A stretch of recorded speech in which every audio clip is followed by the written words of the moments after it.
Why are you not dating at Kofi Hour? I think if each and every one of us has a mentality of wanting to give back, I think we can go to the next level. Yes. Why do people say our Bogwana Sekuru when they now grow Roya? But the reality that we somewhat have is that inini neni neupenyu wangu because zvakatooma zvakaomera munhu wese. You don't look for attachment the day you want to go for the attachment yet. All right. Attachment starts the day you enroll in the school. We need more men who are going even to confront other men and fellow young men. Kuti wakomana regerai.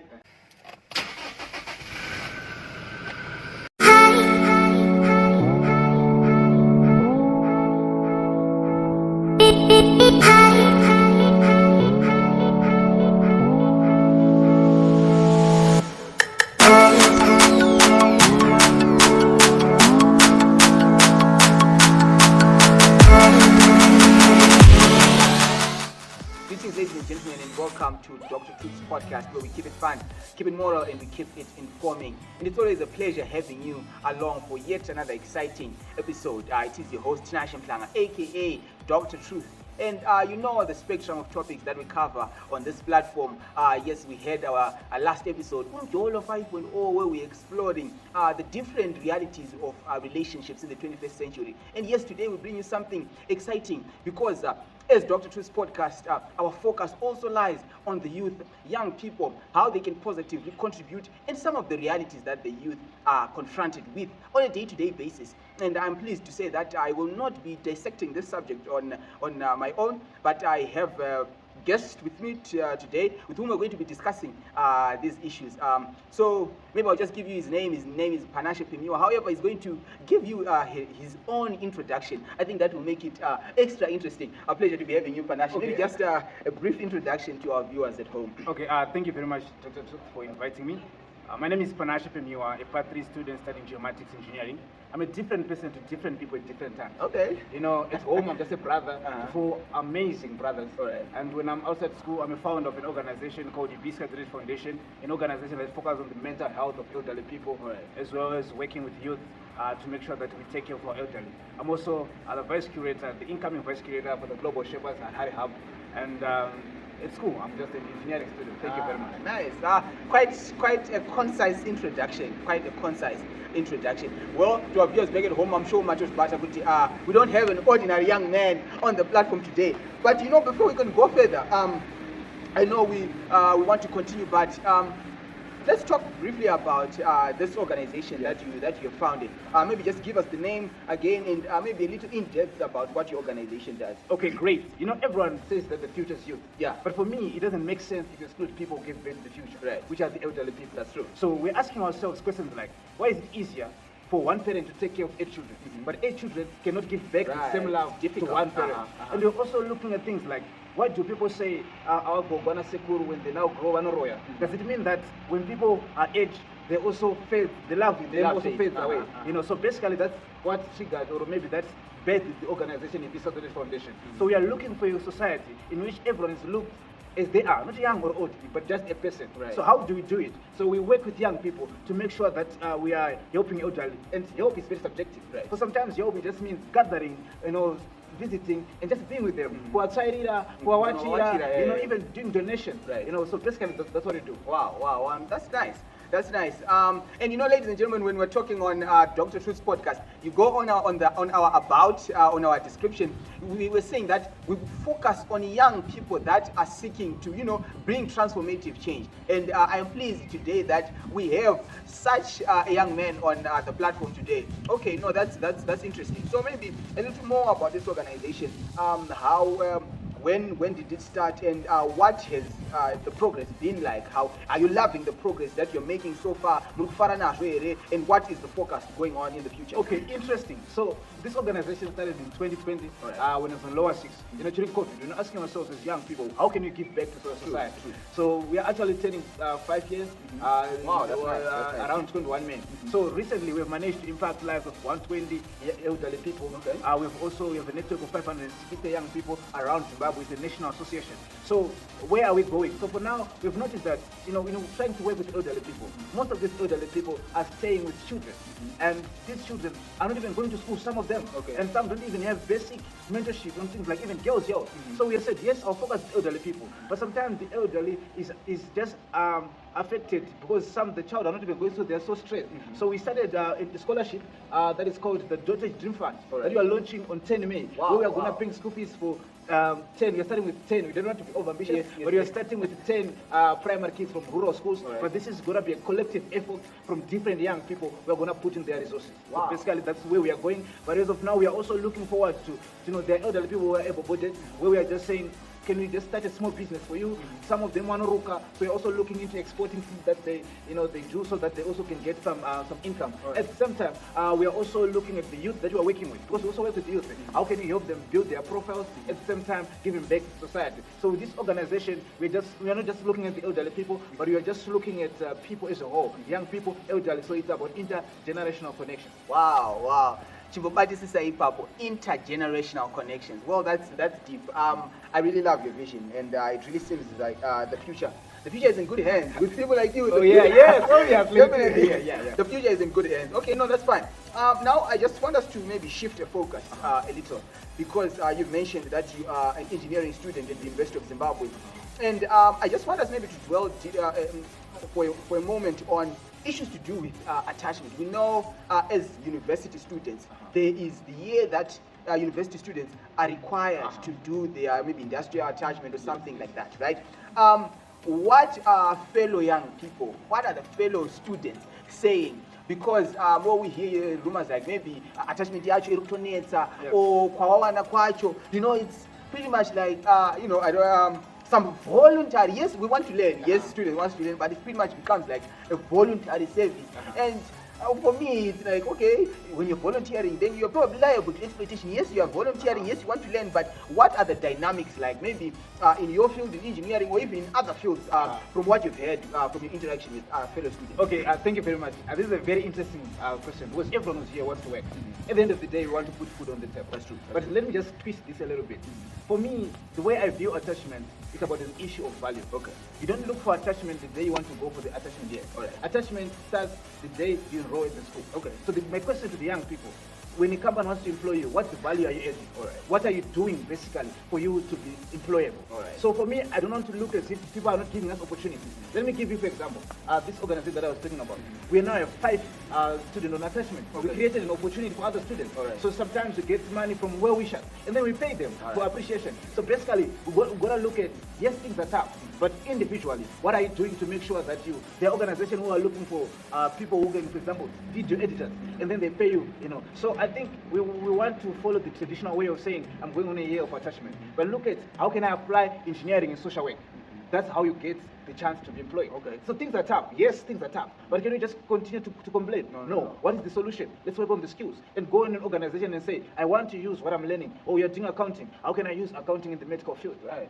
Let's be innovative about attachment and also create opportunities for ourselves. We can start even our company and say, and I believe if you go to the staff members and say, this is what I want to do. It's giving money, and there's a record of what you're doing. That's business. Because when you go for attachment, you're looking for experience. Right. So for me personally, yes, things are tough because companies also don't have money. They don't want to employ someone's child and say, come here for free. In as much as there are those who are willing to do that. But let's just look deeper into ourselves and say, okay, what can I do now? Right. And attachment is what you're doing right now, not what you do when you get the opportunity. Interesting. No, I think I quite get it. All right, so to our viewers or fellow young people, I'm sure you're getting Panashe's perspective, that it's no longer the conventional way of how things used to be done. To say, okay, I'm going to do my first 2 years, then I'm going to go and do attachment. The dynamics have changed, and we also need to evolve with that. Maybe let's speak a little on the issue of volunteering. What's your perspective on volunteering? Say, munhu atozoshaya, but you want the skill. What's your perspective on volunteering? So for me personally, volunteering is something that I've always been doing since when in high school. The reason why I encourage people to volunteer is sometimes it's not about the monetary value. Sometimes it's the people that you know. All right. Because as I'm growing, I'm noticing that you prosper more by connections, or maybe by your networks, than what you do with your books. Okay, you know what I mean? So volunteering just gives you exposure. But also, this exposure is not only in terms of networks, but you're going to see the problem that people are facing on a daily basis. Let's say you are working on a children's home, but you've seen that these children, they don't have Wi-Fi, or maybe they don't have where to put clothes, maybe a wardrobe. How can you be innovative to solve the problem? So volunteering is something that people should be willing to do, because people need a track record. Ultimately, it benefits you. So yes, ask yourself, what is it that you want? Do you want to have the money now, or you want to build in the skills? And also, I also want to talk about the role of the school, even the student leaders, even the reps. I'm also the forward rep for the Faculty of Engineering. So we're looking at, sometimes we can even invite companies and ask companies, what is it that you're looking for? Maybe it's not that we are not getting attachment, not because you're not good, but maybe imagine someone hearing what they are looking for in part 1, and then they start to work towards those skills. In part 1, maybe they need Python programming, maybe they need a public speaker. You start working on reading books and stuff. Rather than just reading your books and reading something that's not going to be applicable in the industry. Okay, no, that's some wise words. Ladies and gentlemen, hopefully you are taking some take-home messages from my brother Panashe there. All right, no, that's interesting. Let's now maybe shift focus to young people, the youth, and community involvement. Where we get, you've already highlighted a bit from what you're doing, but we know that companies, they have some corporate social responsibility in wherever they are situated, right? So for us as young people, coming from different walks of life and everything like that, is there sort of social responsibility or community responsibility that we have, maybe say, okay, was a chikoro, or said what chikoro, or it's just like, oh no, the elites, the Panashe Pemhiwas are the ones that have a big vision, and those are the people that need to just have the burden to maybe give back to community. Okay, great. That's a good question. But I'll just say by saying no one owes you anything. Okay. I think one of the challenges that young people are having, we have this entitlement that just because I got a degree, I'm supposed to get a job. Right. Someone owes me a job. It's different when you're young, that you even cried when you were given just 2 slices of bread because can I wait a number one, but I'm entitled to something, a prize. Right. Okay. So for me, the social responsibility belongs to everyone. All right. Because you need to realize that I am because we are. The concept that's of true. That's true. So I want you to ask yourself things like, what am I busy becoming? I always look at my life in different things. What am I doing for myself? What am I doing for the community? And what am I doing from the country at large? So most young people don't have a plan. Okay. That's the reason why we are having a challenge. Because ask yourself, when you wake up, what is the things that you do? All right. We are just following a routine. Maybe you're just waking up, you bath, you go for your lectures, you read your anatomy, your mathematics and stuff. But you do something out of the ordinary. Right. Like a person who decided to invent a car, he was tired of walking and said, but I can do something. Right. But it's also just following a routine.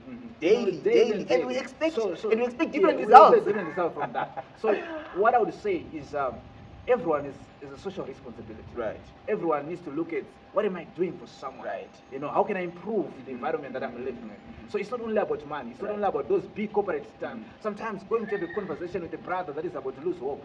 That's a responsibility because you're taking care of each other. So let's look at how can you take care of yourself, care of others, and care for the environment. Right. So basically, that's what I think. No, that's actually interesting. Yeah, I think it's important for us, at a young age, of course we're not the youngest, but at least relatively we are quite young, right? For us to have a mentality of wanting to give back. I think if each and every one of us has a mentality of wanting to give back, that, okay, I want to be of help to the person next to me. I want to be of help to my community and to the community, and to the next community and to the country at large, right? And if we have that mentality, I think we can go to the next level. Because I fear that at the moment, the reality that we have in Zimbabwe, I wouldn't be sure of maybe anywhere else, but the reality that we somewhat have is that because right? But I think we need to, it's somewhat superficial, maybe somewhat unrealistic, but it's not unachievable. Kuti sort of like bearing burdens for one another. Kuti how can I chip in? How can I help? I think if we have that mentality, it's not going to shika somewhere. Yeah, that's true. Because I've noticed that we have to define what is help. Help is very subjective. Right. We have to define what it means to give back. Because you're waiting to maybe when I become a millionaire, That's why you even see that even in the Bible, the widow, Jesus said that she gave the most because of the little that she had. So sometimes just are you willing to do something with the little that you have? Right. Yeah, that's what I think. No, thank you so much. Okay. As we continue, as we go on, some few weeks ago, I'm not sure if you came across this headline, which was talking about teenage pregnancies. being in the roof, teenage pregnancies, the figures at a skyrocketing high. What are your sentiments on that? What do you think is happening to society? What is happening to our communities? What is driving this cancer in our society? Okay, great. Thank you very much. So, let me just start by sharing a personal story. Almost 70% of the girls that I learned with in my primary school, they are now married. Okay. And not to say that they were not smart, but some of these girls were actually very smart. Okay. But the challenge that we are having, we were having teenage pregnancies, is just because we are not responsible with the young people. All right. We see a brother dating someone who's very young. What do? We see someone, how often have you condemned someone who's doing something that is wrong? Right. Also, still on that, I'll allow you to continue. Society is mentored and nurtured that don't judge me, exactly. So I think it's also something that has allowed issues to compound and build and lead to disaster. Yes, go on. because let me tell you one thing. People they say rufu serious can sleep on my bed. So if you see a young girl dating someone who's very old, what do? So it all goes back to our actions. When you see something that we know that is not morally right or something that is bad, what do? Yeah. Yes, people run to blame.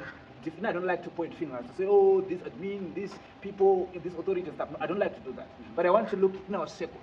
What are we busy doing? Right. What are we busy becoming? How often do we report those cases? So for me, this cancer, it starts from the grassroots.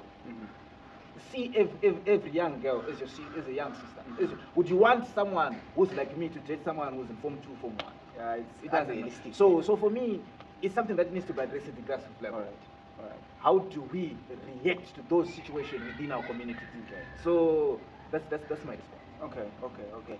Yeah, because we need to panel a comprehensive approach. What we perhaps call a multidisciplinary. Yes. Because you see that these people are perhaps being preyed upon by one, their age mates, Yes. two, right? And we also need to bring into perspective that the access to the media has exposed both young men and young women to somewhat content and stuff that is not quite, they're not quite ready to handle. Yes. And all that ultimately compounds to a 12-year-old thinking, what if I get myself some 25-year-old guy who's gonna fund my, because also the pressures, uyu abva kumba kwavo kune mari. And the problem is, as early as 12 people are already flashing kuti kumba kwenyu kune mari kwedu hakuna. So now you are left in that position. Okay, what do I do? And because you're exposed to TikTok, and there is not so moral stuff that is being perpetuated on those platforms, and the alternatives and the ideas are there as to what to do. Yes. So what I would just do, maybe I'll just pose a question to you. Why are you not dating a 12-year-old? It's okay. Still on that. I have a young sister, roughly around that age, and I wouldn't imagine what I would do to someone whom I found, okay, you can't be messing with me. So imagine every guy is like that. Right. Imagine every big sister is like that. So the question would be, how can we transfer that mentality to the other guys? How can we advocate to say, this is wrong. This is wrong. This is wrong. This is wrong. So that should be our thinking. Right. This cancer, we have to actually say this is wrong. This is wrong. This is wrong. We see someone, but things like the social media, they're always going to be there. True. But what you can control is the mindset. True. That's true. That's true. So just imagine yourself. But if you can't do it, what is stopping you from doing it? How can you tell the next person to say this is what is wrong? Right. Another, we're spending our time talking about football, but you can also help. I'm not saying football. Yes. I support Tottenham, by the way. I support Tottenham. Yes. I support one of those teams. But I'm just saying, sometimes our conversation, let's condemn one of our brothers. Because as boys, you even talk, oh, look at my girl. And then say, but this is wrong. This is not good. Yes. Also, I think it's high time men need to step up and speak about the wrong that is happening. Because you see, yes, we see men, but I think proportion, yakadzika. It's always women, they are voicing, hey, there's issues here, stop this. We need more men. who are going even to confront other men and fellow young men, kuti wakomana regerai, right? Because it's the future that we're destroying. Yeah. It's the future that we're destroying, and ultimately it's gonna be I don't know, a horrible future, because there's a trauma that's associated with that, and munhu akasanyatso healer, you want to perpetuate that trauma. Imagine having gone through that, then the guy is like, it's not going to work. Then munhu anotokura under that trauma. Yeah. And some people may fail to recover from that trauma. So I think, ladies and gentlemen, it's a collective responsibility to work towards reducing and ultimately ending, these teenage pregnancies issues, right? We have a corporate responsibility. We have a corporate responsibility kutobatsirana actually, because no one is as strong as all of us, Yeah, right? And no one can win this single-handedly. So I think it's important. Let's talk about it. Let's talk to our young, maybe young girls, young boys about what is happening, because believe it or not, the exposure is there, right? So now they want to know kuti aiwa izvikuitika zvandizvo, right? Because exposure yatoapo, right? Okay, thank you so much for that insight. Now, as we go on, well, you will hear non-African countries, they want to talk about leadership crisis in Africa and this and that and whatsoever. On the aspect of leadership, we are not going to be talking about the country leadership and everything. I want to hear your perspective about leadership and leaders. Do you think leaders are born? Do you think leaders are made? Do you think anyone can make their way into leadership? Natongobao kwandangobva, and I just say I can make it. Or patorine the so-called born leaders. Yekuti Pemhiwa akasatongotungamira zvekubudirira kwedu zvatofa. What's your thoughts on that? Okay, great. For me personally, I want to just say, yes, in as much as some people are born with charisma and also a bit of confidence, but leadership is largely more about what you do. Okay. For me, I was never a head boy or a preacher, but I had to make a decision, the choice, Right. to decide what I want people to define me. So leadership is not something that is out of this world, but leadership is a decision that you're gonna make on yourself. Trust me, when you wake up, you decide to say, I want to make my bed, right? And there are young people that are watching you, your brothers and your sisters. That's true. So everyone is a leader, but it just determines to what extent are you. So for me personally, I think leadership is not something that is not born with, but it's something that you can actually build based on what you want. So it's like when you're in class, to raise a hand is a decision. It's a decision. That's why you see most of people might know the exact answer. But unfortunately, this era and those on it don't also pay later. So for me personally, I would just say you decide to be confident. Okay. To say this is who I want to be. So leadership is a choice. Right. It reminds me of what the late Miles Monroe used to say, and he would say that trapped in each and every one is a hidden leader. Yes. Now it's up to you to unmask and let out that leader, right? So you back there at home, you want to know that there is a leader inside of you, and the leader inside of you is waiting to be awakened, right? And if you just sit on your potential, and I believe everyone has leadership potential, and as you were saying, it may depend to what extent you want to cultivate and you have to manifest your leadership, but everyone has that leadership potential. Now it's up to us, and I think all of us generally, we need to have a leadership mindset. Okay, how can I step up? How can I make things work? And not wait for the next person to make things work. So yeah, thank you for that response. Yeah, I also believe that leadership, leaders, you make yourself into a leader. You make yourself into a leader. At times it's the experiences, at times it's the environment, but yeah, that's true. Because you know what, a leader is simply someone's followers. Even they are positive or negative. Okay. So if you're followers, you're a leader. Okay. So if you can help people and you influence them, you're a leader. Right. It just depends on what you're influencing them. Right. True. And I like the word influence, because by influence you don't because people want to be influenced. Ukati by force, I'm now your leader. We can't really quite call it leadership. I mean, of course, we get some people like those people that were not so character. You get the Hitlers and all these people that were killing people and stuff. They had people that believed in them. Vision and they had influence on those people, right? Sakanya influence, I think it's important, and vision. As a leader, you're a vision, Yeah. you're a direction. Where are you going? And once your vision is clear, right? And once your vision is clear, I believe if people fall in love with your vision, then you know to famba. So, as you said earlier on, the future is young people. Young people are the future. From what you're seeing, do you think we, the young people, have what it takes? Bring into perspective everything that we've experienced. People experience a lot of things, etc. Do you think we have what it takes to maybe carry on the baton, whether it's a leadership at a political level or at organizational level? Do you think we have what it takes to run with the baton? Because I hear common statement where people are like, there are no more genuine leaders. Munhu akutoda kuti angopindawo angodygawo nehama dzake. Otherwise, hapachina people with a general concern for other people. I want to lead for the interest of the community or for the interest of other people. What do you think about that notion? Okay, great.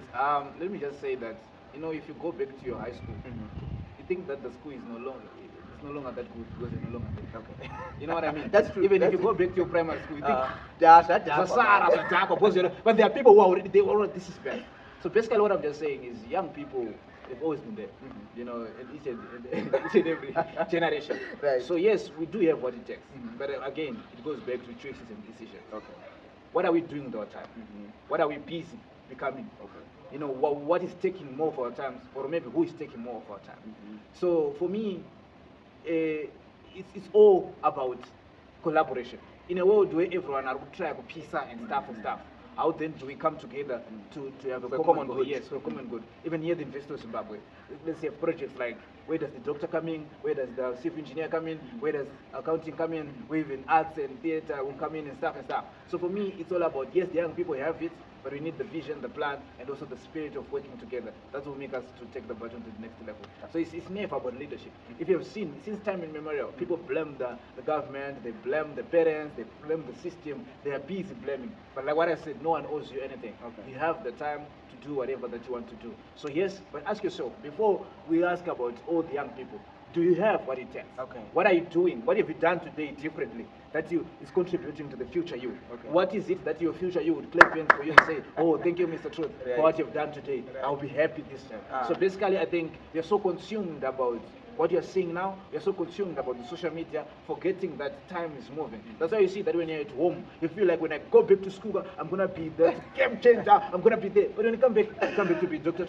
You do things and everything. The same way that you're doing last time. That's why I see some people open their eyes when the phone for results came, but it was already too late, and stuff. So we want to avoid that situation. So it's about what we do starting from today. Right. So, ladies and gentlemen, it boils back choices. That's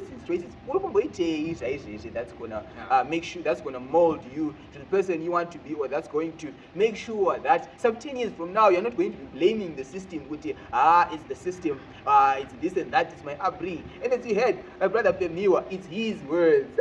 And you don't want to be blaming the system, you don't want to be blaming your upbringing.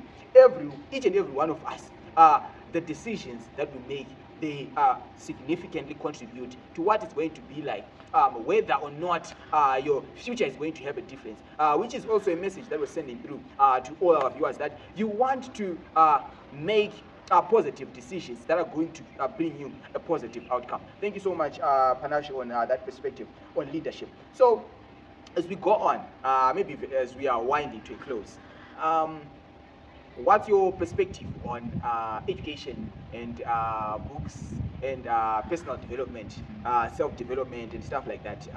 Maybe to cut the question short, apart from, of course, we know your engineering books and everything, they want your attention, but are you like one of those prolific readers, who believes, right, there is substance in reading, substance in books? Oh yes. Personally, I'm an avid reader. Okay. I make sure that each and every month I read 2 books. Okay. So right now I'm reading Know What Matters by Saidi, and also I was reading about the art of the emotionally healthy leaders. Okay. So I think what stops growing is starts dying. That's what people say. Okay. So we need to constantly upgrade our mindset. For example, when you are reading a book written by, let's say, written by Dr. Truth, for example, it's like you're having an opportunity to get to hear the experiences. You are getting a chance to see, to look at life using other people's perspective. So personally, I really encourage reading. But also, we need to take into consideration that people are different. There are some people who learn more by watching. So I also watch a lot of movies and also a lot of series. On Saturday I watched Captain America, The Brave New World. But when I watch a movie, I watch to learn. To an extent that after a movie, I even go on ChatGPT. What was the writer, trying to teach us from this movie? Right. What were the key lessons? So those who have watched The Brave New World, you can see that the new Captain America was struggling. He was in the shadow trying to be the old Captain America. But he was thinking that no, it's not only about the size, but it's about the leadership and the choices that you have made. So this is something that is happening to a lot of young people. Some they don't feel themselves, low self-esteem. Am I going to make it? I'm the only one in my family. This was something that Captain America was going through. But one thing that he had to do was to show up using his own skills. So it's not only about reading books, but what are the podcasts that you're listening to? What are the sermons that you're listening to? Because the spiritual aspect is very important, because it is what gives us faith. And if you're even going through a lot, right? So yes, we have campaigns to do with drug and substance abuse, but if you go through the Bible, we can even tackle those things, even early marriages, teenage pregnancy. If someone knows the word of God, they won't do that. Wow. So basically, for me, yes, reading is okay, but also you can learn through movies. There are books that are also in form of music. So I only read things to do with business, leadership, and religion. So yes, that's what I do. Wow. So, ladies and gentlemen, of course, on Dr. Truth's podcast, it's always about the guest speaker that we have, and it's important to note the key take-home messages that the speaker will be giving. Saka, and it's not just about the books each call, but look for something extra curricular. And when we watch the movies, well, I'm not really much of a movies person. I'm much of a realities and the podcast type of person, and reading books. But you want to have what was the mind of the writer, what was the mind of the director when they were producing this piece. And as you were speaking, it reminds me of I have a friend of mine, and I just want to say shout out to Tavolo, to Dema Maposa, all the way in Eswatini. He's like, when you're reading a book, right, you want to have a piece of the mind of the writer, right? What was the thought process of the writer as they were going through, as they were making this book? Saka, it enables you to think in line with the writer of the text. So, right, thank you so much. And I liked something that you brought up, and unfortunately we're going to close, but just give you a moment. The spirituality, or maybe your spirituality, maybe take us through how your faith, right, has molded you to becoming the person that you have been, whether it's in leadership, whether it's in giving back, or whether it's in developing yourself. How significant has your faith been? How instrumental has your faith been? And what would be an encouragement in the aspect of faith to all our viewers back at home? Okay, great. I think this is one of my favorite aspects of my life. Faith has been a building block. I gave my life when I was in Form 3. I mean, like, making a personal decision, not to my parents, like going with me to church. Yeah. But when I was in Form 3, then I decided, to say, what, this is the path that I have to walk. And since then, when you read the word, where you get to hear things that I'll never leave you. You are the head and not the tail. The Lord is my shepherd. I have plans to prosper you. I have plans to prosper you. Goodness of mercy shall follow you all the days of your life. Even when you're going to write an exam, even if you're going in a business, you want to present, you want to pitch an idea, you know that you are not alone. Right. So faith has been my anchor. Why? Because even if I feel like I'm low, even David at times said, Lord, why have you forsaken me? And then God will be like, I'm with you, I'll never leave you. So this has been, putting my faith, trust in my plans and lean not to your own understanding. To me, it means that I have someone that loved me. They have a plan for me. So what I just need is to move according to their will. But also, I'm also a global intercessor, a platform where just people coming together to pray. It's not a church, but just a believers. So I joined it in 2019. And since then, I have a family that prays for me, praying for nation. If you want to join, I'll just give them the link, so that you get to see people who also. This doesn't mean that I don't fall, True. but it's a journey. It's a journey, True. And each and every day, Pampacho, you are reminded, that the Lord loves you. So for me, I would say that find a way to go to Christ. Right. You know, what is your plan? Yes, in as much as you want to be an engineer, what is your spiritual plan? You know, in as much as you want to impact people by the building, what are you going to do for the church?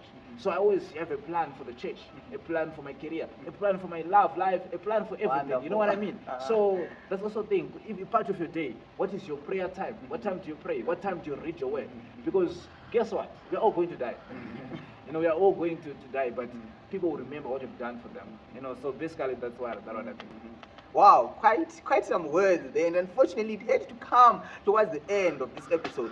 But yeah, it's a difficult reality to accept. We're all gonna die, and we're gonna go somewhere. I think, believe it or not, whether you have your faith in Christ or you don't, you believe in something. You believe in something, but you want to make sure. You want to make sure. And I loved what you said, that you want to make a personal decision, right? Because at times, you know, growing up and you think, no, going to church, and you're just being dragged there, and you just think, well, I wouldn't want to preempt what's going to come in the future, but you know, a cultural Christianity of some sort,